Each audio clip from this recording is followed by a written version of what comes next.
Well, welcome to Hockey on Tap podcast. This is episode, what are we, 110? Jesus, guys, we are flying. I'm your host, Bill Dean. Of course, I have my three co-hosts, Little Steve, Schwim, and Shorts Guy. You can find us on Twitter, Instagram, Facebook, YouTube, Apple, Google Podcasts, Spotify, and iHeartRadio.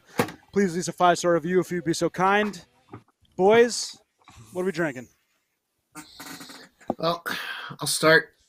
I'm celebrating the last nice day of the year because there's no way it's going to get any nicer than this in November. It was beautiful out. It was. Does your shirt say I hate Sam Wu? It's what does Sam Wu ever do to you? I didn't even see that one. That's great. Because oh my goodness gracious! Everyone hates Sam Wu, and everyone was giving Sam Wu so much shit in the beginning of the season that I just said, you know what? I'm making a shirt that says I hate Sam Wu, and I'm going to start wearing it to games.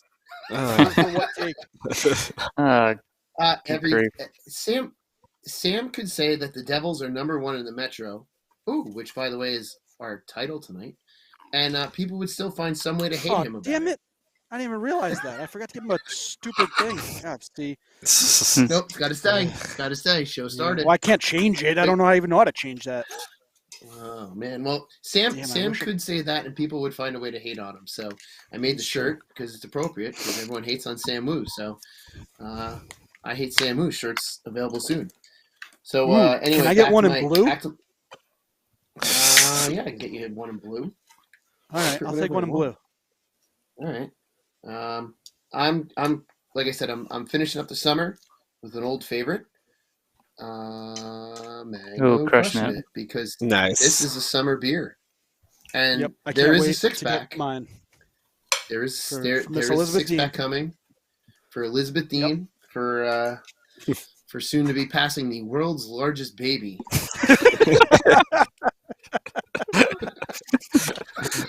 It's got to be some kind of record somewhere. She's probably listening right now, and she's like, "This goddamn beans." Very good, Shorts Guy. I like that. Esteban, what do you got, bud? I think mine is. I don't know if I might have had this the last podcast. I don't know. I don't care. This is also Shorts Guy.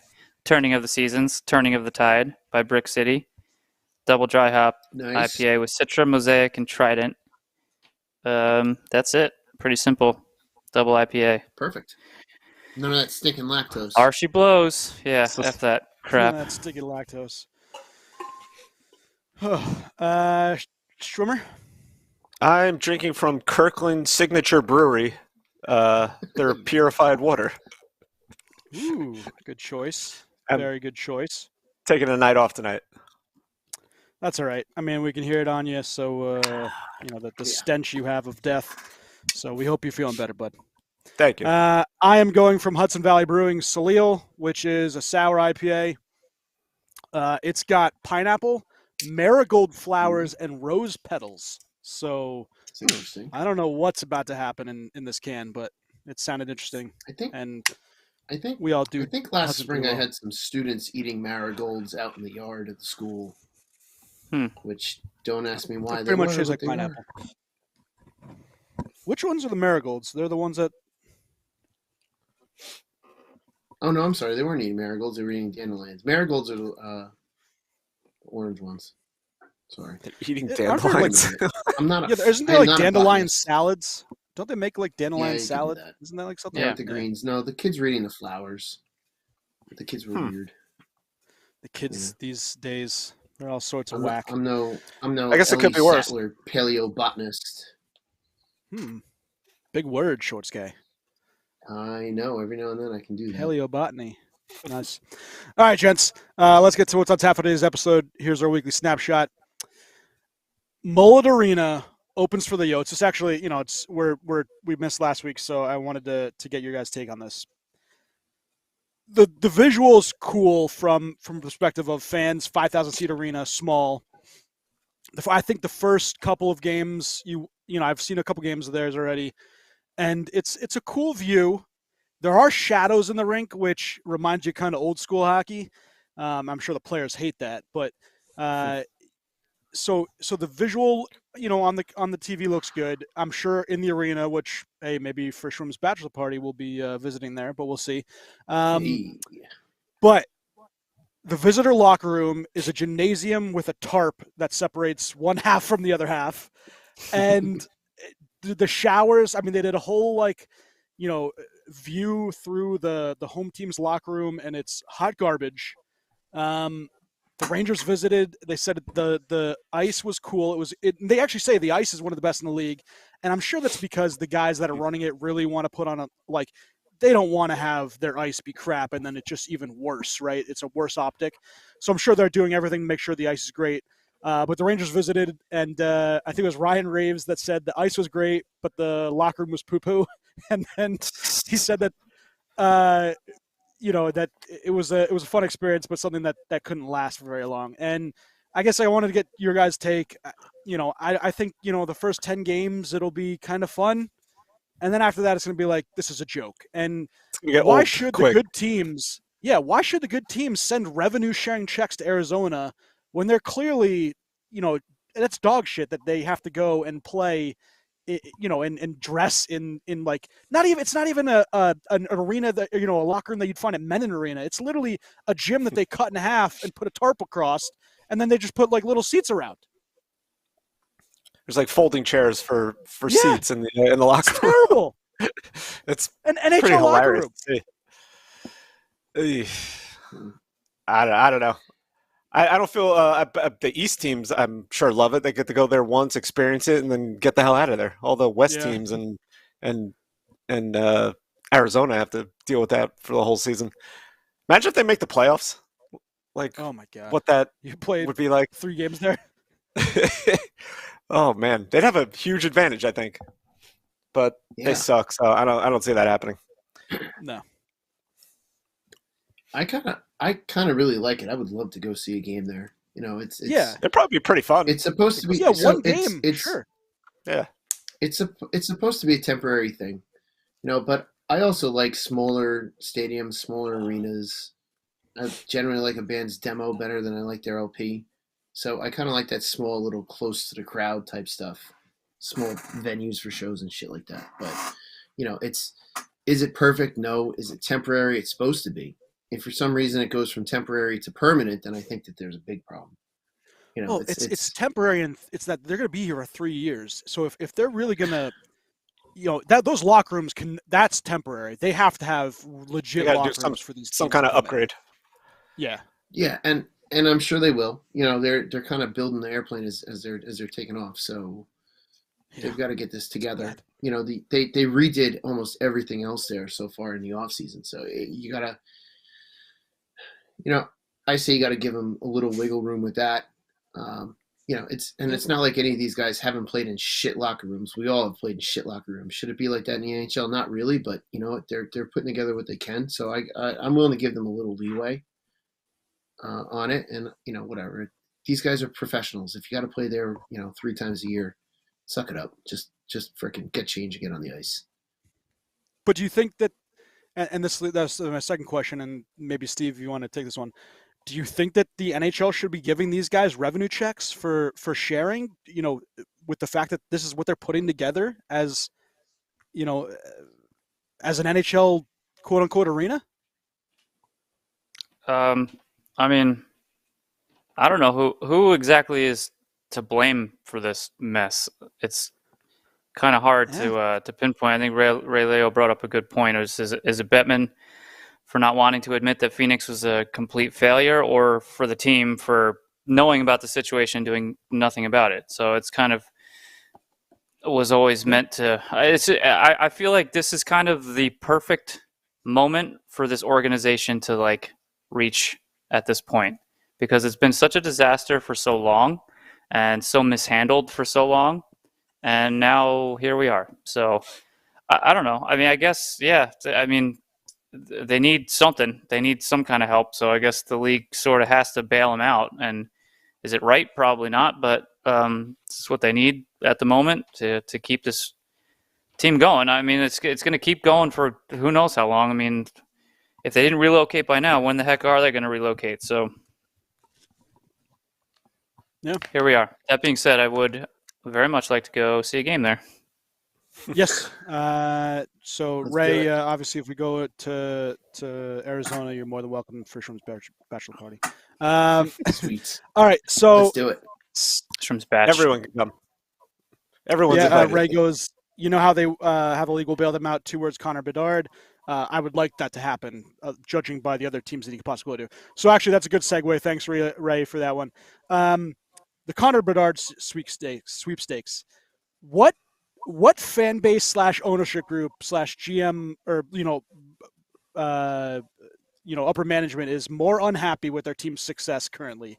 Is it the Chicago Blackhawks or the Philadelphia Flyers? Because they're winning right now and totally screwing over the organizations. It's fantastic. It's got to be the Flyers. Definitely the Flyers. Definitely. I mean, they're probably like, what are you guys doing? You're supposed to suck. Yeah. I mean, they will. Things are gonna level out a little bit there, but yeah, them getting off to such a hot start isn't gonna benefit them in the Bedard sweepstakes. So I don't know. Yeah. Now it's like, okay, who is gonna be the worst team in the league now? I thought for sure it was gonna be one of those two. Yeah, I mean, currently That's what Chicago's we all 12 did. points. They're 5-5-2. Right now, St. Louis and Columbus are the 2 worst, I think.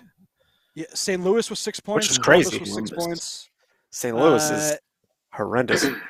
San Jose, they have 3 wins, and my boy Eric Carlson has the 3-game winners in those 3 wins, so that's pretty impressive. But yeah, I mean, Seattle has 16 points. They're 7-4-2. I mean, you look at some of the bad teams. That's surprising. Mm-hmm. Chicago's 5-5-2. We talked about them.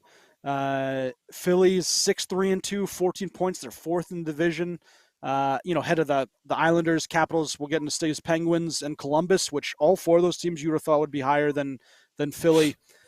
And Detroit Red Wings get another win yesterday against my Rangers, but they're 7-3-2, 16 points. There's some teams that you would have thought that would be worse off that are doing quite well, and then you have teams like Schwim said, St. Louis Blues, who and Columbus, who are 2 last in the league at 6 points even. But then you have the Coyotes at 4-6-1, 9 points. You got the Ducks and Canucks who stink. It's I mean, I wouldn't mind Bedard going to Columbus, I guess, just because it's not a team that I really hate, or necessarily the St. Louis Blues. But seeing Ottawa Senators at 8 points, 4-7-1, or 4-7-0. Yeah, I really wouldn't want him to go to Ottawa. That would be quite the hailstorm for us East guys. But I mean, overall schedule wise, Boston Bruins are killing it, 10-2. Vegas Golden Knights 11-2. They have 22 points. They're on a real heater right now. 8-2 last 10. Which team are you more impressed with through the first 12, 13 games? The Bruins or the Vegas Golden Knights? You just hate my team. I thought Boston. I thought Boston was going to do well, but I think Vegas would be doing this well. I think either of these teams are going to be doing this well this early. I thought maybe eventually they'd be maybe first or second in the division or something. But like coming out of the gates, both of them are 10-2 and 11-2. I did not see that coming for these 2 teams. Well, yeah, that was only because these are 2 teams that were playoff teams for so long that everyone kind of wrote off. No one necessarily wrote off the Devils. No, for real. No one wrote off the Devils. We thought you guys could be better. This is a little bit of an aberration, I think. But the 2 teams that everyone thought would be out of the playoffs and not make it this year in Vegas and Boston, that's where you're like kind of shocked. I'm just giving you grief. I'm just giving you grief. Boston, I think, is more of a shock because with the injuries and the latecomers that were going to start the season, late, like what's his name, Marchand, and players like that. I think everyone was assuming that Boston would probably be falling behind early and they were going to struggle early on, and they haven't. So to kind of make up for that lack of struggle, they signed they tried signing that dick bag without consulting anybody, just because they were I know, but they were doing so successful, or they were so successful. They were like, wait a minute, we're supposed to suck. Let us try to sabotage under him the radar. I think they were hoping everyone just forgot about him, and he would just kind of slip through the cracks. For me, it would have been Vegas just because the goaltending issues. Obviously, you figure, for them to do well, Robin Leonard would have had to been there. Instead, Logan Thompson's been awesome. They're cap strapped, So is Aiden and Hill. they really can't. Yeah, true. Yeah, they're cap strapped, and they have nothing to be able, nothing to really do. And including when guys were hurt, they were playing with a smaller roster. The Bruins, obviously, Marchand being hurt, he's somehow gone through rehab with early. He had double hip surgery, and he came back so quickly. I mean, the guy's a beast. I still hate him, but he's a beast. And McAvoy is, I mean, McAvoy's a top 10 defenseman, and he's when he gets back, Hampus Lindholm has been awesome for them. He's been doing really well. He leads the league at plus minus. He's got 5 or 6 goals already. And then you look at it, Bergeron's ridiculous. Pasternak has, like you said, he's almost 20 points or over 20 points. This team's and they're getting quality scoring from depth for the first time in a little while. I still don't think the Coyles and the Folignos and all these guys are going to keep that up. I think that kind of, regresses back to the mean a little bit. But yeah, Vegas to me is just ridiculous and something that I'm really impressed with. I really am. What are they going to do with Robin Leonard now if this works out? Logan Thompson works out. What are they doing with Leonard? So and who's going to take that contract? Are they at the cap now Toronto. with him on IR or? Yeah, Toronto, he's on long-term IR, so he's done for the season. Toronto. So they're under the cap because Toronto. Yeah, you're right. Toronto probably could. They take all the hurt goalies. Although not this season because he ain't playing. Which kind of sucks. I really do like him as a goalie and as a person. From what he's put out there, I would like to see him come back and have a strong start somewhere and to establish himself again. Yeah. I miss him. Yeah, he's great for the league. It's someone that you could definitely, he's good for the league when he gets to talk about, just problems and little things, and he's never afraid to, to speak his mind. And that's, something that you don't really see much from hockey players. I mean, Connor McDavid speaks his mind and it's usually dumb shit, but at least, where Robin Leonard says it's smart and it's good stuff. It's good for hockey. So it's stuff that people don't want to talk about too. And he talks about it. We're going to get into McDavid in a second because I had a couple things with him, not negative, more for his points because he's gosh darn ridiculous. But again, Shorts guy, you addressed it. Mitchell Miller, the Bruins, on what was it on Saturday? They it was Friday, maybe grabbed Friday. They grabbed the kid off they announced Friday that Friday they signed Miller to an entry-level contract. Mitchell Miller was obviously the kid who was selected in the 4th round by the Arizona Coyotes of the 2020 draft. They renounced his rights 22 days later after the Arizona Republic News reported that Miller had been involved in multiple racial bullying incidents of a special needs student. You could read all this on any other website, but essentially they added him and didn't bother to ask the league if he was someone that they could add. Didn't bother to address it in the locker room. You had multiple players, including Patrice Bergeron and Nick Foligno, come out and say that, they've built a locker room that's not inclusive of any sort of, bullshit like this kid's done. And that they, essentially didn't want him on the team. And then you have Cam Neely coming back saying they dropped the ball, tail between his legs. They've seen significant backlash towards the organization. And, he said, we take pride in what we do in the community and how we hold ourselves accountable. We dropped the ball, and I'm here to apologize for that. I just, I understand organizations wanting talent. Go ahead, Schwartz. Where was that accountability when they were discussing this? Where was the voice in the room saying, this guy's a douche? Yeah. That's all that someone had to say. Like, look at this kid's history. He's a douche. Like, I don't understand how you don't even let the league know that you're even planning on doing this. They're like, hey, we're trying to sign this kid. Is that Like they just go out and sign him and assume that everything's going to be. He's not eligible for the NHL or the AHL. They can't even put him in the AHL. He's not eligible there either. It's crazy. And another thing, Neely was asked about. Sorry, go ahead, Steve.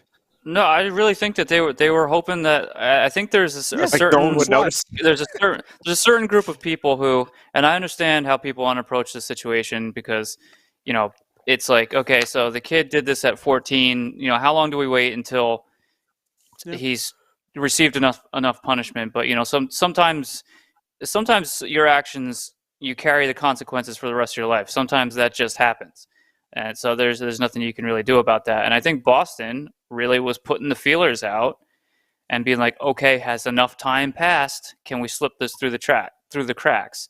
And maybe no one will notice, and because he's common name, no one's paying attention, right?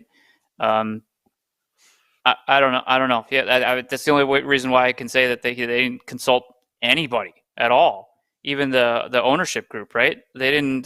The management just went ahead and signed him, seeing what was going to happen, and that's what I was going to say. Yeah, here we are. Neely goes, the fact that we didn't talk to the family of Meyer Crothers, which is the kid that was, abused, was concerning. He was then asked, why didn't you? And he goes, that's a great question. I'm going to need to find out. Isn't Cam Neely one of the guys that should be signing this kid? How does he not know the information? Like, he's one of the, like, I know the GM, fine, but, like, he's the president of hockey operations. How do he has to have every single say in everything that goes on with within that organization. It was known. And he's like, whoever put this, they knew. Whoever put this together to sign this kid and constructed this contract and had everything to do with contacting this kid, giving him the contract, they absolutely 100% knew everything that they were doing, and they were hoping that it just wouldn't receive the backlash that it did. And, it justifiably did. And thankfully, it came to, in my opinion, thankfully it came to this. I don't ever want to see a kid like this in the league, to be completely honest. That's my opinion. So, ostracize him forever. I don't care. Sometimes you do really, really terrible things in life, and, the consequences. I mean, he's out, right? He's out. He's living his life. He's doing whatever. It's just, one of the consequences, he can't play in the NHL. Okay, sorry, man. But, at the same time, like, look what you did to this kid over there. He's still suffering, I'm sure. And they said when the family found out about this, and they I forget, the reporter asked him how he was doing. He's like, ever since we heard about this, he has not been doing well, or he wasn't. He went back. I don't know. Like something happened. Like when they found out about it. Yeah. So it's ridiculous. And the Boston Bruins organization is, I don't know. I don't understand it. Like, questionable at best. I mean, like at this point. They had a shitty owner for so long. It almost seems like they're kind of like pretending, trying to play like the we don't know. But like, I agree with Steven. They knew 100% what they were doing, and basically they got caught, and now they're like not admitting it. Like they're still trying to kind of. It seems to me like they're still kind of just like we didn't know, or we didn't think it would be us, or whatever. But they knew. They 100% knew what they were doing. Yep. I don't want to beat a dead horse. Just it sucks that you have these kind of things that it just, and all sports have these where you have the black eyes, but hockey needs to have the best publicity, and ESPN and stuff, taking it and ESPN's done pretty well with putting on some pretty good games and essentially marketing hockey, other than we talk about scores and stuff on fantasy versus just regular apps. You get quicker news notifications as a fantasy hockey guy than you do just your team's websites. But ESPN's done a lot. Yeah, ESPN's done a lot better with this. But it's something that so many times you see negative things happening in the hockey world, and it's got to get better, and we got to just be smarter and better human beings. So hopefully NHL can, and its players can get that message across. All right, so a couple other quick things. The Ottawa Senators came out and said that the head coach Smith, DJ Smith, is going to remain coach of the Ottawa Senators. Pierre Dorian came out and said that. that's kind of the kiss of death right there. So I would expect if things don't turn around within the next couple games that he will be out of a job. And you look across town or the next province to Toronto, and it's looking pretty bad for Sheldon Keefe. Keefe, I know that he's. Hear what Torts said about him when they asked him? Yeah, go ahead.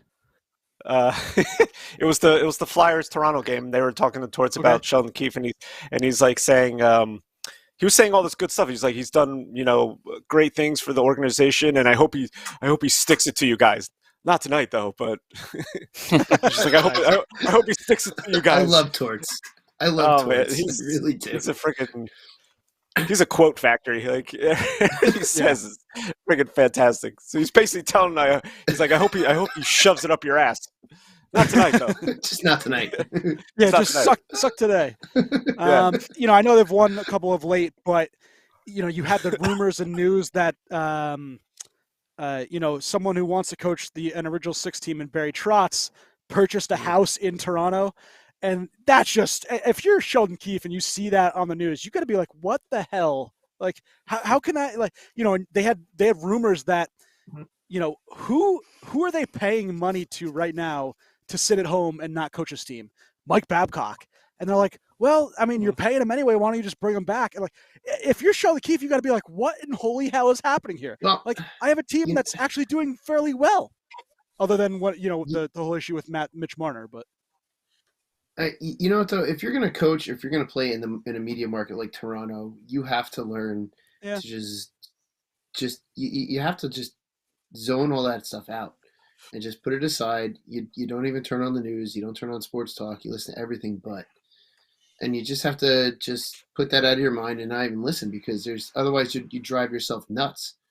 Some of it you're going to get in the press conferences I get, and some of it you're going to hear secondhand. But if you're going to be in that media market and you just focus on what everyone and every pundit is saying, you're going to drive yourself nuts.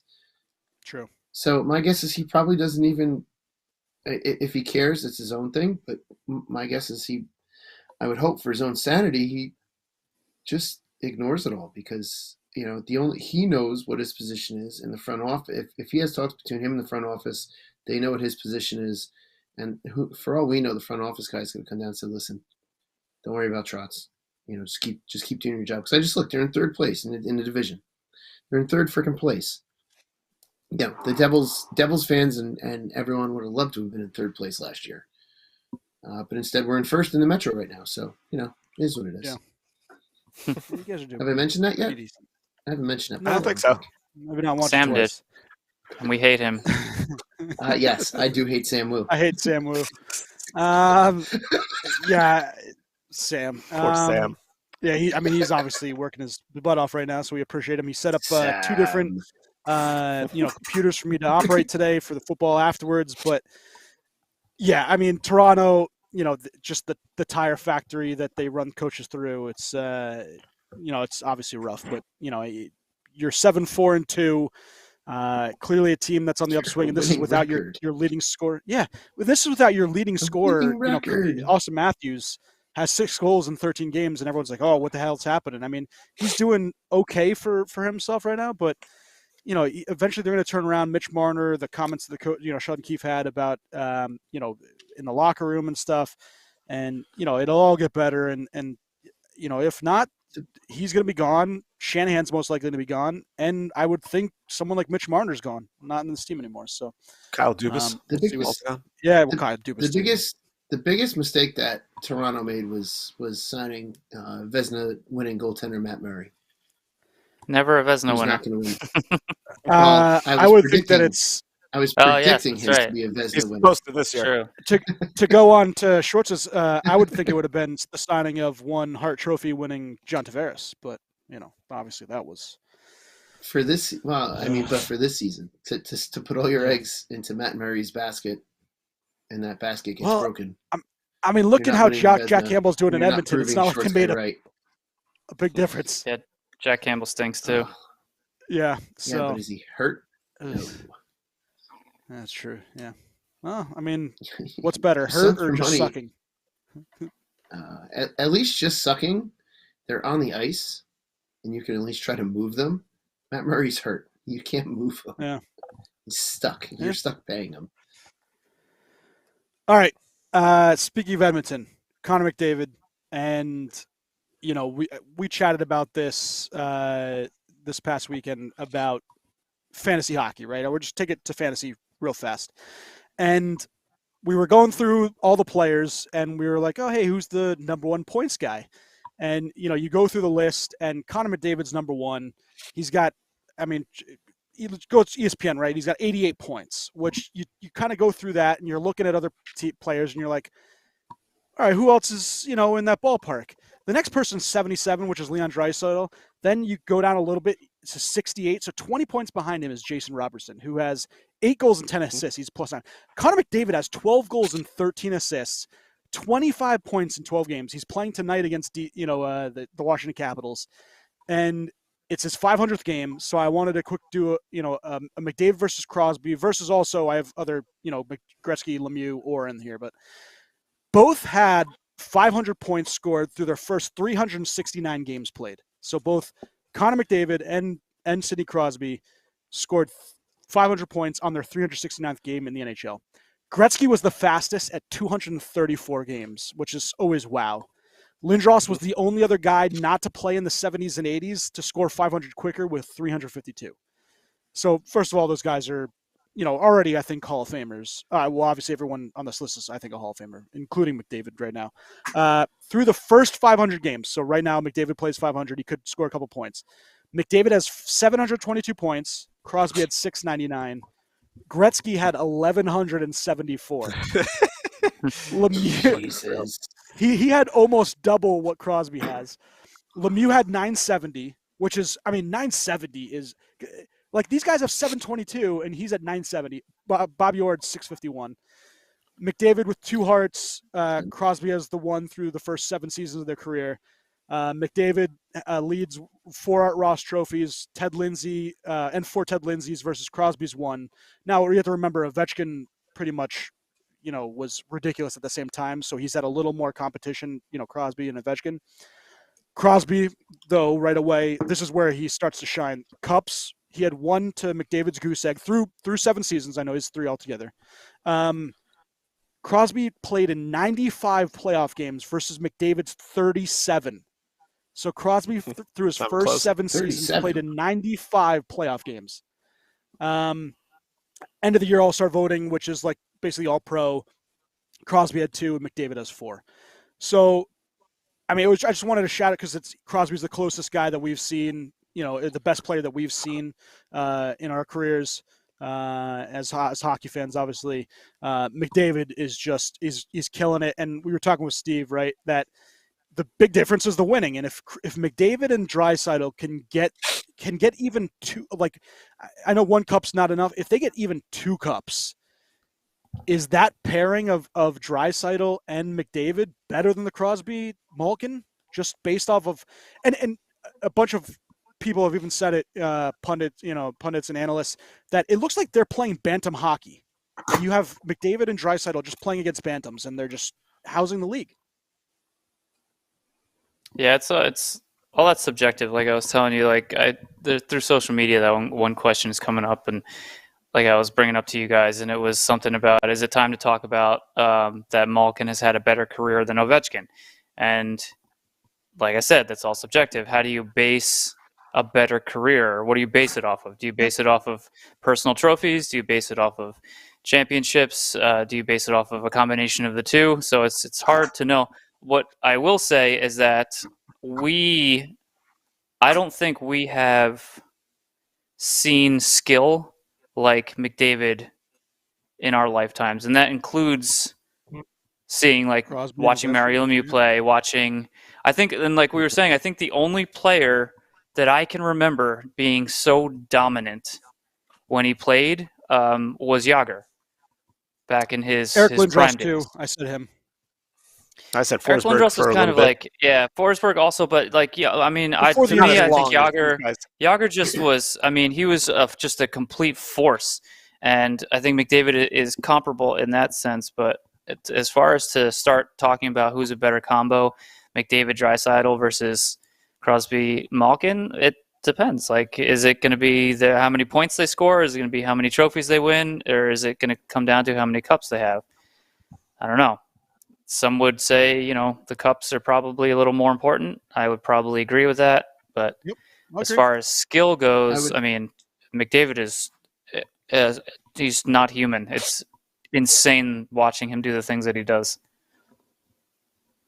I think when looking at the pairing, it's going to come down to cups won because it's a team sport, it's not an individual sport. I think the case we made, well, are they two? If you just do points, goals, just individual stats, all right, because then you can make a straight apples to apples comparison. But it's apples to oranges if they don't bring a cup or two or three. Yeah.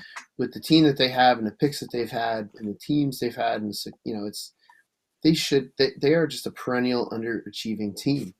They've had every opportunity to construct a juggernaut, right? Force. And it just doesn't happen. Like they used to be. With their multiple cups. But Mike Smith the goal. But because they have not yet brought a cup, and I think that's going to be the big thing. And kind of like we all know that Henrik Lundqvist is a great goalie, but how many cups did he win? I think Dean knows the answer.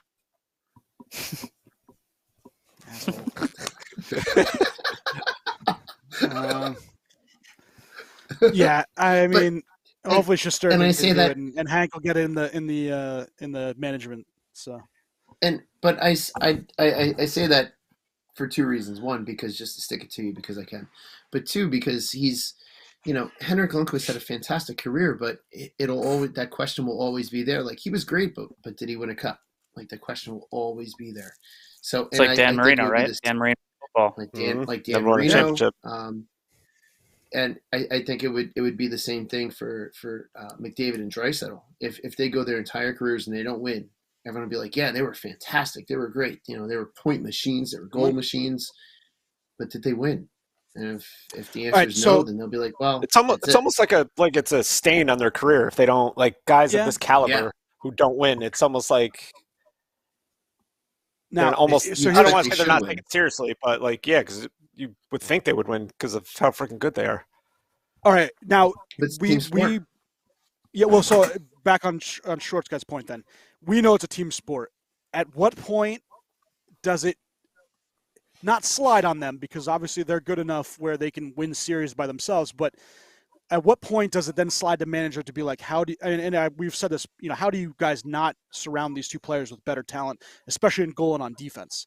At what point do you almost give them not a pass, because like I said, they still are good enough to win series themselves, but when does it start to go to more on management side that how did you guys severely F up this career? Because we saw it with Crosby and Malkin early in their career, they weren't winning, and then you start to see the help that they've got them, with elite goaltending and elite defensemen, and you bring in the pieces like a Kunitz and these guys, and all of a sudden they do get the chance to win. At what point does your opinions on that matter, where it's just the players, does that change? At this point, you cannot say, you can't put it on McDavid or Draisaitl at all. I mean, you look at when were they eliminated last season in the second round? They made it to the second round, or they won one series, the conference finals. They lost to Colorado in the conference finals. In the conference finals? Yeah, they beat Calgary in the first round, and then they beat Dallas. Calgary beat Dallas, and then Edmonton beat Calgary. Right? Is that how it went? Didn't they smoke them, and we were just like, "What happened to Calgary?" And then I guess they lost to Colorado. Yeah. I can't remember, but what I'm trying to say is, whenever Edmonton ends up getting eliminated from the playoffs, whether it be like the second round or whatever, both Draisaitl and McDavid are like the leading point scorers in the entire playoffs still through the next couple rounds. So they produce, they show up, and they play, but they have specific weaknesses every single season, and every single season they aren't addressed. So it's just, and it's literally, you can break down every series of every single one that they've lost, or any season where they didn't make the playoffs, and it's the same thing that prevents them from success, and it has nothing to do with either of those two. So yeah, it's 100% management at this point. Oilers they're beat overdue. LA The 4-3. management's like years behind already. They should have probably already won something if they constructed this team correctly. So they're like, but they're behind it right now, I think. But looking at, so yes, management should be surrounding them with better players to succeed. However, with the salary cap era, we're looking at Connor McDavid is 15% of the cap hit. Draisaitl is 10% of the cap hit, and Darnell Nurse is 11% of the cap hit. That's over 30. That's 36, almost 37% of their entire salary is three players.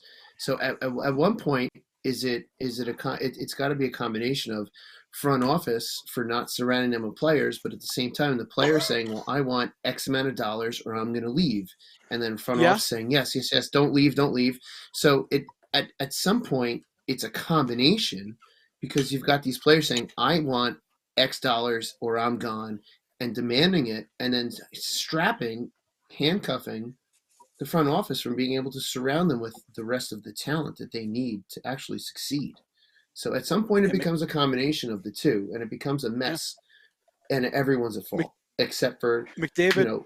The supporting cast who is trying, but they're just not at that level, and they can't support at that level.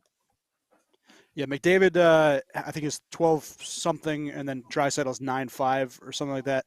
But this is last year's playoffs, so they DB and Draisaitl's 8.5, and then Nurse is 9.25. That's a lot of money. Draisaitl's three players. Draisaitel's a bargain at criminally this point. Underpaid. Yeah, at this point, it's a bargain. But how do you, in the salary cap era, how do you do much else with, what is that, 20 million? And another 9.25, so it's almost 30 million of an 85 million cap. Granted, Colorado's going to face that. Yes, they are. Colorado's going to face that with McKinnon's contract now, at the highest paid in the league. But so last year, Edmonton beat LA, and then they beat Calgary, and then lost to Colorado. This is the playoff totals from last year. We'd obviously discussed this last year, but Connor McDavid still led the league with 33 points. Draisaitl 32. The Conn Smythe winner, Cale Makar, had 29. So he had 4 points ahead of him, and he was out a series before. I mean, the guys, win the cup?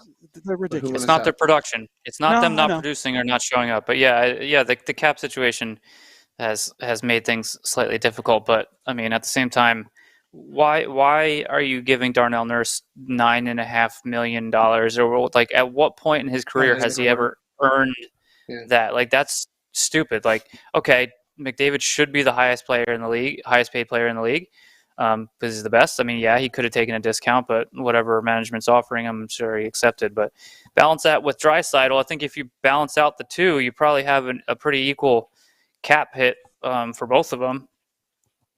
One's on a discount, one is getting paid what he should. But if you average them out, it should be pretty much what the pair is getting. But the rest of the contracts are a nightmare. Atrocious. Mm-hmm. If you're paying a defenseman, real quick, if you're paying a defenseman that much money, he's getting over $9 million a season. That guy needs to be one of the needs to be Cal Makar. He needs to be one of the top producing defensemen in the league. If you're paying a defenseman that much, he can't just be like a really good stay-at-home defenseman. No, he has to be a point producing defenseman. He's neither. Being much. I know. So he's just like he's good. He's a good defenseman. I'm not saying he's bad at all. No, he's very good. Yeah, but to be paying somebody that much money, that person needs to be like a league leader in points for a defenseman. Mm-hmm. Has to. And I don't really blame the players if they're going to tell the front office, like, he's getting paid that much. If they're like telling their agency, it's like, here you go. Tell them I want this, and then the front office says yes, and it's like, okay, but at some point in the salary cap era, if you're squeezing your front office in the cap, you're just screwing yourself in the end from ever winning. And you're thinking about you. I know MLB doesn't have a cap, so you take that out of it. And NFL it's a whole different animal with contract stuff. But if you look at basketball, and this is the closest comparison because it's a team sport, all that other thing. But you look at the top echelon basketball players are making $50 million per year. And an NHL guy at 12.5, you're like, oh my God, it's atrocious. Like it sucks that's the, like, NHL, you expect these guys to be, not me for the team. Where NBA, you're just like, yeah, good for LeBron for making 50 plus million NBA cap? Like, what is the NBA cap? I'd have to look it up. It's not a lot. It's well, smaller Somebody rosters, tells- right? Smaller rosters, Yeah, and smaller NBA rosters. brings in more money, so they're going to make more money. Yeah, it sucks that that's the case. So they're at 156 is the luxury tax apron. But, so you're saying LeBron makes 33% of the salary cap for the LA Lakers. Like, McDavid is, what is it, 12 million by 80, what are we at, 80? 15%. He's 15% of their cap hit. And it sucks that we have to be like, that's too much. Mm-hmm. Yeah, but at one point is... I mean, and that's why I'm happy that it's going to go up 4 million the next year. But at what point is it just too much to be playing? And that's kind of we could do a whole other that's show. totally, At what point is too much to be paying these guys to play a game? I mean, and none of this compares to world football when you see some of these players making, dump trucks, of money a week, to promote the F Series Canyon Arrow. Along with the rest of their contracts, that they just get stupid money, and then you wind up. Barcelona is one of the biggest, teams in the world, and they're under financial trouble because they've just overspent. So at some point, basic economics has to come into play, and you're going to get screwed. But at some point, too much it gets to a point where it's just too much. Yeah. All right. Well. Couple quick things. Stars of the week. Schwim, Jason Robertson is. I told you. I know he was your. I thought Schwim was the star of the week. I thought that's what you were saying. I mean, Schwim is the star of the week. But very nice of you. Schwim did say his pick for Rock Richard was Jason Robertson. The guy had 4 goals, 4 assists this week. He's got, the first place Stars. They went. Was it 2-0 this week? Yeah, perfect week, 2-0. Robertson was one. He had the go-ahead goals in the win over the LA Kings, and then he had scored twice in the Arizona Coyotes game. He finished second in Calder Trophy voting, in 2020-21. He's reached the 40-goal plateau for the first time last year. 12 contests. He's got, he's tied for first in game-winning goals with 3, with actually our second guy, which is Erik Karlsson. He's got 6th in goals with 8 points, 18. He's tied for 7th. Is he the best winger in the league? The best winger in the league. I think a guy on my team would have something to say about that. Yeah, Cooch. Yeah. Cooch out of nowhere. Is he a top 5? Is he a top 5 winger in the league? Absolutely. Top 5 right is now? More reasonable. Right now, yes. He's crushing it. Their top line is responsible for like 90% of their freaking goals. Yeah. That line is crushing it right now. So he absolutely is. Pretty much unstoppable too. It's no one. I don't know. They're a matchup nightmare, I guess. It's just and even when it came down to like they had one producing line, like can you shut down one line because the secondary scoring wasn't going to come in. Now secondary scoring is doing a little better, but it just even coming from last season. That last season into this season, just no one can stop them. They completely take over games. It's wild. Speaking of, this is the third guy. We talked about Erik Karlsson being the second guy. He had 4 goals, 4 assists, 8 points. Karlsson is all playing awesome right now. He's the only reason that they've won 3 games. But they're still in last. He is. He's one of the only reasons they're winning games. They have 3 wins, and he's got 3 winning great. goals. It's the reason why they won 3 games. Number 3 on my list of stars of the week was the aforementioned Jamie Benn. 4 goals, 4 assists, 8 points. He looks like he's kind of hit that previous scoring abilities. I know most of that was in one game. Often, they had a hat trick that one game. But him and Sagan are doing that against Arizona. Better. Yeah, him and Sagan are doing better. Yeah. And then the game against LA, he had 2 assists. So and they got one of the freaking best goalies in the league now. Yeah, Jake Ettinger. Yeah, he's crushing ridiculous. Tage Thompson was awesome. He had 9 points this past week. You had guys like Nathan McKinnon with 7 assists in 2 games. I mean, that's ridiculous. Yeah, NHL scoring has been really good. Actually, scoring is down overall, but you just look at some of these players, and it's there's so much fun to watch between, Andrei Kuzmenko, who had 4 goals in the last 3 games. You look at Bo Horvat, who's leading the league in goals. He's tied with McDavid. Timo Meyer, Kucherov, from talked about 3 goals, 5 assists last week. There's some fun NHL play, and it's not the normal names you would see, which is it's good to see. Yeah, which is cool. There are a couple of things. Obviously, we talked about Arizona. The Toronto Leafs concerns. What's happening in Minnesota and with the Wild. With the Wild just not being up to snuff. Canucks, they still stink. As a team that I don't understand how they're this bad. But anything you guys want to touch on before we get out of here? I think our fans want to talk about the title of this podcast. Damn right. Yeah. Damn right. I think I just was gonna and possibly short guy shirt. All right. So. All right. Just get it over with, team. Get it over with. Stupid Devils leading the division in points.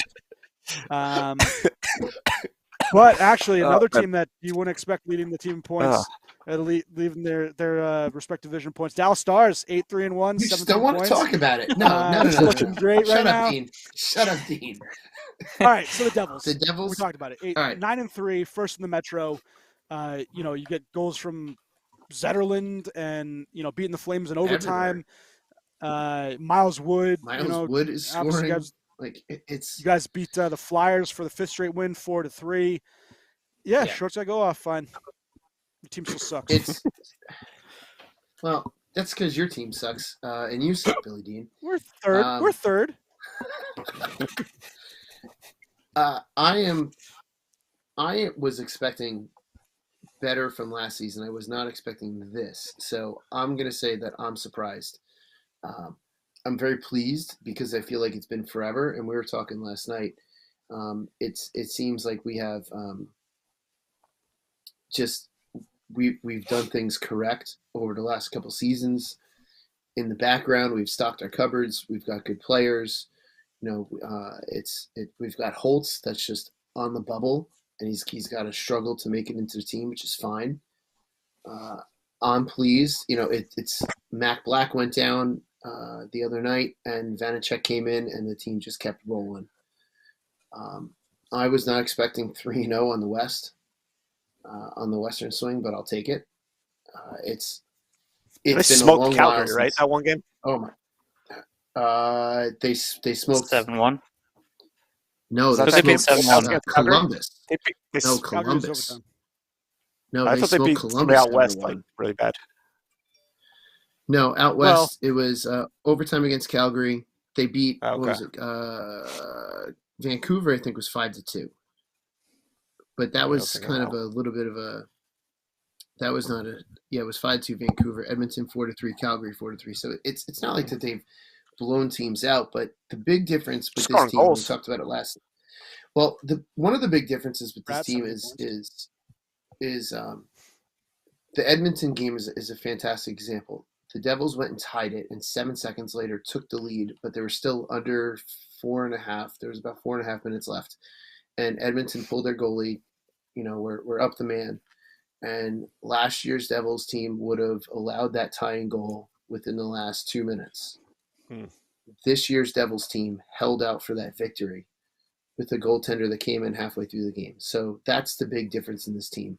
Miles Wood called the entire team out early in the season, and it seems like they've all responded.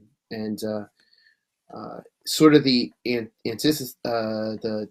reason for the I Hate Samu shirt is because Samu had been preaching to not fire Lindy, that Lindy was going to figure it out, and everyone ripped on him. Everyone hated Samu.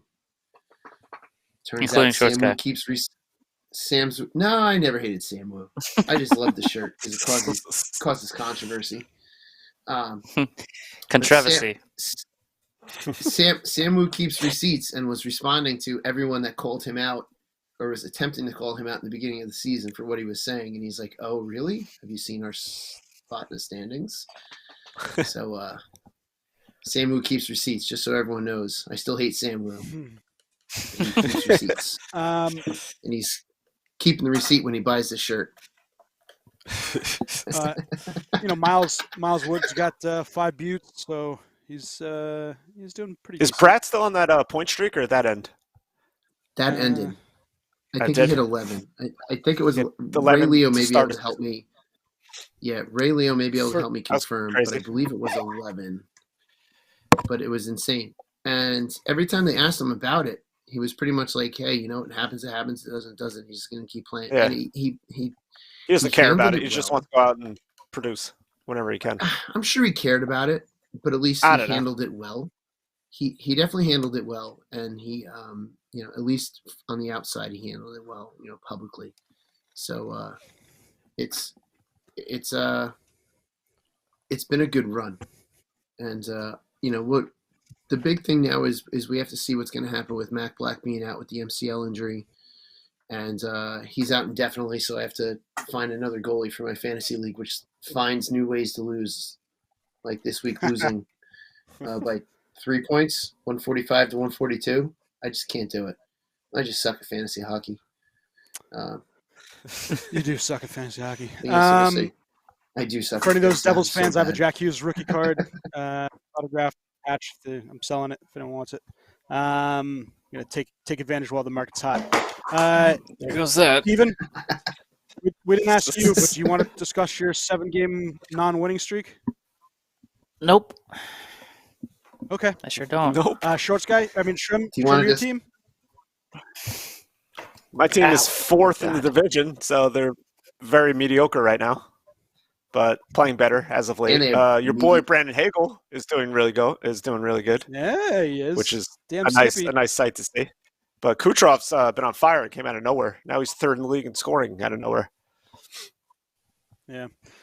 For me, the Rangers just can't score, so that's been disappointing. But yeah, I mean, you don't score. Hockey you is score.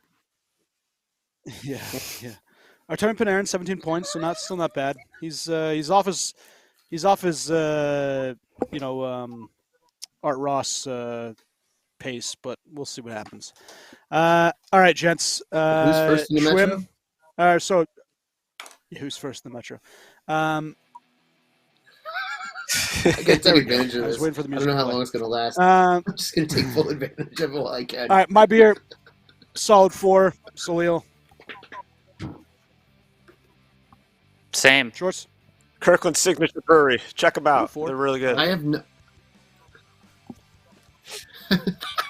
I don't know what I've rated in the past, but I do love it. So I'm gonna. I don't know. It's definitely a 5. No, I'm here. Be back. Schrimmer, take her home. I'm back. It's a 4. Name that goalie real quick. I got 2 of them. Hold on. Wait for the light to adjust. That's a penguin. I can't can't even see it. that. What is can't wrong see anything. with you? Kenny Riggett. Hedberg. No, it's Leon 34. Hedberg. Is that? No. Jace Jaguar. Is that Garth Snow? Garth Snow, Steven, 2 points. Boom. All right, Dean, this is for you. Damn it. Beezer. Geezer. No. I can't Cloutier? see No. the numbers. Oh, is that Valquette? No. Is that Dan Blackburn? Sherwood I'm punching in the Pads? face if it's Dan Blackburn. No. All right, no one gives up. Oh, man. It's terrible. Who would it be? Horrible. The correct podcasting. answer was Who's it? Jason LaBarbera. Terrible. Bra.